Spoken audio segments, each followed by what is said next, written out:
Good day everyone. Today I will be discuss about judgmentally based improvement procedure. So this is my intended learning outcomes. So by the end of this lesson, student will be able to differentiate between self-review, peer review, and student review. Second is evaluate the quality of assessment items using the three sources of test improvement judgment. So judgmentally based improvement procedures involve using human judgment to enhance test quality. These methods rely on assessment from teacher, colleague, and student to systematically or informally improve classroom assessment. So means using human judgment or opinions to make classroom tests or assessment better. So nakadepende ito sa mga feedback or evaluation from teacher, colleagues, and students to para mahanapan nila ng paraan to kung paano ma-improve yung quality of the test or either formally through meetings and review or informally through discussion and suggestion. So for example is teacher review each other test questions to check if they are clear, fair, and aligned with a learning. So that is judgmentally based on improvement procedure means. This is the three source of test improvement judgment. 1. Self-review yourself. 2. Peer review your colleagues. 3. Student review your students. So let's start with self-review.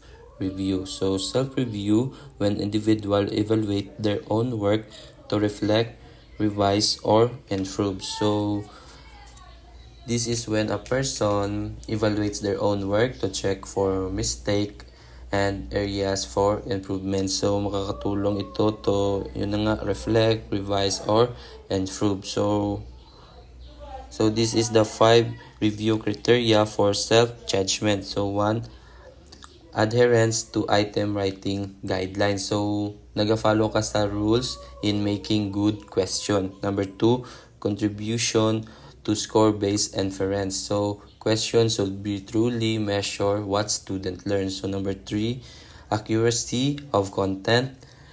Information in the test must be correct. So number 4, absence of content gaps. So no missing or incomplete topics. So last is fairness and bias elimination. So naga-question ka should not favor or discriminate against anyone. So in short, make sure the test is clear, correct, complete, fair, and follows the rules. So that is a self-judgment. So the next one is peer review. When colleagues review each other work to give constructive feedback. So amo ni ang way to improve the quality of the test, project, or task by letting others review your work before it finalized. So during peer review, reviewer magangita siya sa amo ni clarity, it's the work easy to understand, accuracy, the facts or answer correct, fairness, it is unbiased or neutral. The next one is improvement suggestion, what can be changed or added. So that is a peer review. So the last one is student review. When students give feedback on the quality, fairness, clarity of the task or items created by a teacher. So for example, sinisa pagkatapos ng test, so a student share which question were confusing or unfair. So amo ni makatulong siya sa teacher to make a better assessment sa susunod na mga test or exam na gagawin niya. So that is a student review.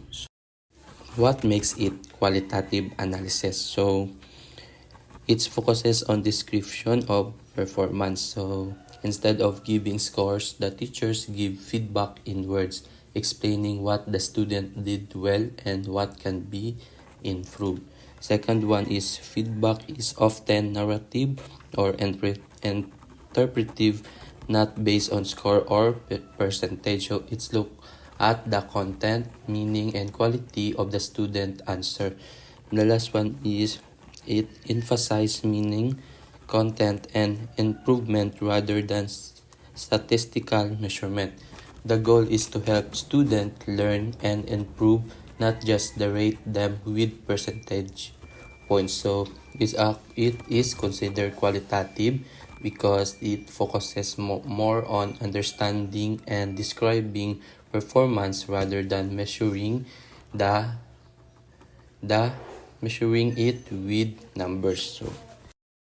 So how the test improvement judgment contributes to quality evaluation. So muna tayo sa self-review. So the first one is the teacher or the test creator reflects on the clarity, difficulty, and alignment of each item. So the teacher looks for the mistake, confusing words, or questions that don't fit the lesson objectives. So the second one is help identify confusing word, bias, or misalignment with learning outcomes. So it helps the teacher see it if each question really measure what it is meant to measure. So the third one is involves revisiting the purpose of each item. So for example is if a teacher noticed that a multiple choice questions has a two correct answer, they fix it so that only one answer is correct and clear. So in short, self-review improves the test quality by making it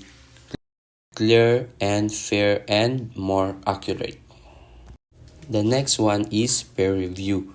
So a fellow educator critiques the assessment using shared standard and professional judgment. So this teacher uses professional judgment and shared standard to see if the test is fair, clear, and accurate. So ang ikadalawa is provide an external expert view useful for spotting bias. So since they are not the one who made the test, they can spot problems the creator might have missed, like bias or unclear questions. So the third one is encourage dialogue on how to improve assessment validity and reliability. So it also allows teachers to discuss and share ideas on how to make the test more valid, measure what it should measure, and reliable gives consistent results. So for example, a fellow teacher might notice that our questions uses words students don't understand and suggest changing it to simpler language. So that is an example. So peer review helps improve the test fairness and quality through feedback from others educators. So the next one is student review. Student review the items based on clarity, fairness, and difficulty from their perspective. So it helps the teachers know if some questions were confusing or hard to understand. Second one is helps identify whether items are misinterpreted or unclear. Student can point out if the instructions or word used were too difficult or not clear. The third one is can reveal if the language, instructions, or content are student friendly. So this help teacher make their test more student friendly and fair for everyone. For example is several students mentioned they misunderstood a questions because the vocabulary was too technical. So that is, and other example is if many students say they didn't understand a questions because the vocabulary was too hard, the teacher can change the wording to make it easier next time. So in short, student review nagatulong siya sa mga teachers to improve their test by listening to how student experience them. So, kung ano mga na-experience nila sa quiz, exam about that. So that again, ang self-review when an individual evaluates their own work to reflect, revise, or and for improve. So about yourself, siya, own work mo ito. Then the second one is peer review when colleagues evaluate each other work to give constructive feedback. So student review naman kay when student give feedback on the quality, fairness, and clarity of learning tasks or test item created by the teacher. So that is my report. So I hope you will understand. So thank you for listening and goodbye.